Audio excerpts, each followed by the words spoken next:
Let's get Instagram and YouTube up and running. So guys, once again, Bashar Kid here, Amazon and be a seller mentor. In today's video, we'll be talking about how to find your first private label product. Can't spell today. Cool. Alrighty, so let's go ahead and jump into exactly what are the tools and what are some ways that I personally use to finding those private label products. Once again, I go live every single day, 10 a.m. Pacific Standard Time. So if you guys have any questions, be sure to check me out here. Also, be sure to subscribe to my YouTube channel. I also have a link to my website on Facebook if you guys want to check that out. Let's see here. So let's go ahead and jump into it right away. Alrighty, guys. So there are some criteria, right? There's a few criteria that I personally go after and that I actually use when doing product research. So as I always say, one of the most important things is product research, and you couldn't exactly go wrong with that, right? You have to exactly know what you're looking for. You have to exactly make sure that you are, doing thorough research before actually going into any product. And some people contact me and they say, hey, well, how do I know exactly this product is what I really want to go after? What if, there's something wrong with this product or whatnot? And I say, well, it is why you have to have specific product research criteria that will actually, make the whole product research a lot easier. Some things that I personally, some variables that I personally look into and make sure that my products have before actually going into further research, my camera all the way up, or trying to actually, launch those products. Number one thing, making sure the product isn't seasonal, right? The reason for that is, look, there's a lot of fads. There's a lot of, seasonal hot items that come out for, a little bit of time, and people make a lot of quick money, selling, and then bam, all of a sudden they go out. Now, here's the thing. Although it is cool to make a lot of quick money right away, but the thing is, these fads like the fidget spinner, right? You don't know how long really that's going to last. You don't know exactly if that's something that's going to stay around for a while or if it's just going to vanish with time, So that's why when I always, look for products, I always make sure that my products are non-seasonal. It's something that I can sell all year long. I don't have to worry about 4 months, 5 months down the line, I have to change it or take it down or whatever. Now, although some products, may get, the demand for it might not be as hot as it used to be, or things do change. I've launched 9 products. I currently only have 4. The first 3 were bad, so that leaves us with 7. So 2 others I actually took down. One of them was just, it just wasn't worth it for me, and the other one, I launched it for a while. It was making me decent money, but then after that, demand started going down for whatever reason, and I had to pretty much let it go. But it is what it is, and this is why, you've got to stay on top of your game, and you got to keep launching products. You can't just sit and with one thing, you know what I mean? So number 1 is seasonality, one of the most important things. Number 2, making sure that the product is actually, size and weight. So size and weight are very important. You got to understand, you are shipping products from China all the way to the US, and then Amazon has to ship those products to your customers, okay? And when they do that, that's all cost to you. FBA fees, fulfillment by Amazon fees, are fees, dependent upon the dimensions and weight of your product. The heavier and the bigger your product it is, the more shipping costs you're going to incur. The same thing, going back to your wholesaler. The heavier and the bigger the product is, the more shipping costs they're going to charge you. So I look for things that are, about a shoebox size, let's say like a 7.9 by 4.5 or something like that are not more than 2 to 3 pounds in weight. And that also leads us to number 3, that are not breakable. making sure that whatever product it is that you are shipping, it isn't breakable. It's not something that, can break, because once again, it's being shipped from China all the way across the world, all the way to America, and from there, or not just America, just any actual, I forgot, any actual country you're actually selling in. So if you're selling in the UK market, if you're selling in the in the German market, if you're selling in whatever market it is that you are selling in, you're buying it all the way from China, again shipped all the way there, and then they have to, Amazon has to ship it to the customer. So you have to put all that in consideration, and kind of, you got to think about all that. That way, you're not in a position where your shipping costs are so much, and then when the product arrives, it's broken, you know what I mean, or it's missing parts or something, whatever the case may be. So that's something you guys always need to watch out for, right? Now let's see here. What is another thing that I look for when doing product research? So we said number one, seasonality. Number two, size and weight. Number three, making sure it is not breakable. Also, another variable that I look for is profits. Right? It's how much can I sell that product for. If you guys have noticed that a lot of private labelers are, when they sell on Amazon, they sell products that sell less than $50. And here's why. When you, as a consumer, go down the aisle at Walmart or Target or CVS, or you're online buying something, and a product is, over a specific price, what happens is you kind of stop and you start thinking like, hey, do I really need this product? Do I really want this product? Do I really want to go after this product and buy it? And what if it's bad? What if it's not good? What if it's bad quality? What if this? What if that? And then also, people associate China with cheap. So when they hear China, they understand cheap. It's like one of those words, like, like spit at me, whatever, word comes, or whatever thing you start thinking about once you hear this word. And, if you say China, you start thinking cheap. It may have been cheap in the beginning, but now it's not, because I mean, just imagine how much products they manufacture, and they've gotten just so good at it. You know what I mean?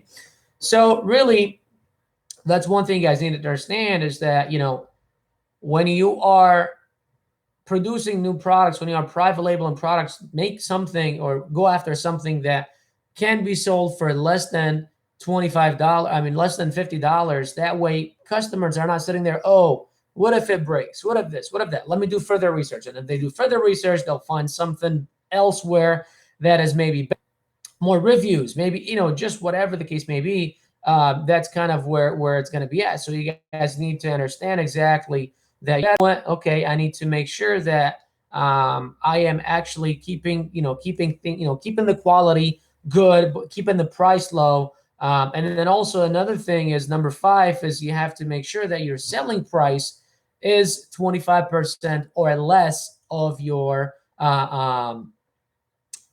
actual sell. I mean, your cost price is 25% or lower of your selling price. So let's say if you're selling your product for $20, make sure that your product doesn't cost you more than $5.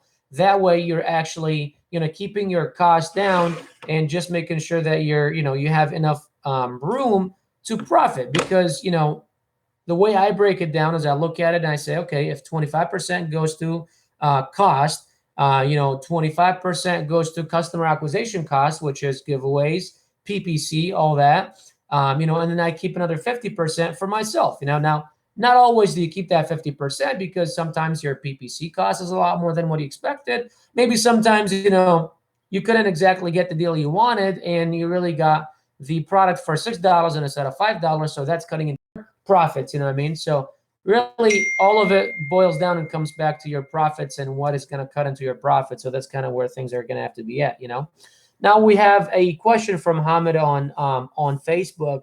It says, info shared seems to be very lucrative. Please give me some URL link to go through them more precisely. Okay, I will be posting a video, as I mentioned earlier. is that I actually post a video every time I make a go live. I post a video about the same concept or the same content, and I'll be posting it on my YouTube channel. So I'll be sending you a link, or you can check out my YouTube channel here very soon. So, anyways, going back to our point, not veering off here with Hamid. So, as I was saying earlier, is that few things you guys need to watch out for when doing product research. So, number one thing is making sure that your product is not very heavy, not very large, standard, less than 3 pounds. Number two, making sure that your cost is 25% or less of your selling price. Number three, making sure that it's not a seasonal product, meaning that you're not selling something that can go out of season. You're not selling a Christmas item. You're not selling a New Year's item. You're not selling Thanksgiving item. Something that you can sell over and over and over again, which is why I don't like, and look, there's people that make a killing, selling seasonal items. I just don't like it. Which is why I don't like arbitrage, because a lot of people like arbitrage. I don't like arbitrage because of a specific reason. Is because when I get an item, I like to have it around for a while. You know what I mean? I like to be able to sell it, to be able to go back, reorder it, resell it again, and all that, right? Number five, making sure that your product is not breakable, because once again, you are shipping it from China all the way to the U.S. and then from the U.S. all the way to your customer, and not just the U.S. We're talking about this concept could be done from anywhere in the world. So you could be actually shipping your product from China to the UK, from China to India, from China to Japan, whatever. Also, another thing is making sure that your product, has enough profits. You know what I mean? You can actually make enough profits in it. I typically give about 50% for my profit margins to make sure that I have enough room to make profits, because otherwise, your PPC may go up higher, your cost price may go up higher. You might not get the deal that you really wanted to get, the price you really wanted to get, because your supplier, whatever the case may be. Ruben says, do you use Alibaba for your products? All of them, my friend. All of my products, I source them out in Alibaba. Some people are skeptical about using Chinese suppliers, and I understand that, but I've been working with them for nearly 2 years. I've never had a problem. I've had some delays. I've had some times where I would be contacting my supplier and I wasn't getting a response for about a week. I've had some shipping delays. I've had issues, but not where they actually took my money and ran. Typically, the simplest thing that I say, as soon as you get onto Alibaba, the first thing you want to do is click click Gold Assurance or Gold Supplier and Trade Assurance. That kind of filters out all the riffraffs and puts all the good ones in play for you, so you guys can go for that. Smarty Boy on Instagram, what's happening, my man? How are you? So aside from that, guys, really, those are the main basic points that you guys need to watch out for, need to look out for when doing product research, when choosing your first private labeled product on Amazon. I'll also be posting a video here very shortly about the same concept and the same content. I also have a blog post going up probably in the next couple hours talking about how to find your first private label products, how to leverage tools, how to leverage measures that are already out there for you. That way you don't have to reinvent the wheel. All you've got to do is piggyback on somebody else's success, or piggyback on tools that are already successful, are already being used out there, that will make your life a lot easier. You know what I mean? It's like just trying to why trying to do everything manually yourself, rather than just having one tool where everything is in play for you. Everything is actually in one place for you. You can just go to it, put in all the filters you want, doing all the research you want, and then bam, it'll just put everything for you in one place. So guys, once again, just a brief redo of this whole how to what are some things you have to watch out for or look out for. As we said, seasonality, making sure it's not breakable, size and dimensions, profits, making sure that there's enough profits, 25% cost of your selling price. Also, number 5 would be making sure that your price is within the bracket of 15 to 35, 45, making sure that you're not going much higher or much lower. If you go much lower, you have to sell a lot more units. I also look for products that will sell, 300 units or more. Reviews, number 7, less than 70 reviews on average. And I analyze top 10 of the of all listings. So I'll search my product using the broadest keyword, and I'll analyze the top 10, and I'll make sure that at least 7 of them fit my criteria. So that's pretty much it for today, guys. Bashar Kett to your Amazon FBA seller mentor. I go live every day at 10 a.m. Pacific Standard Time. If there's anything you guys want me to cover here, if there's anything you guys want me to talk about, please let me know. Send me a DM, a PM, YouTube, whatever. I'll be more than happy to cover anything that you guys want me to cover. But once again, 7 simple steps to finding your first private label product. Seasonality, its dimensions and size, selling price, cost 25% of selling price or lower, making sure that you're looking for sales over 300. Also reviews, making sure that your reviews are below 70. But aside from that, guys, if there's anything else you guys want me to cover, please drop it in the comments below, or just send me a direct message. I'll be more than happy to actually, cover it in the next video. I'll be posting here a video about the same content soon, and my blog post will be going up soon. Also, a link to my website is in the description or in the top title if you guys want to check out my title there or my website. Guys, once again, Bashar Kett to your Amazon FBA seller mentor. Thank you very much for being so awesome. Thank you very much for watching. I will see y'all in the next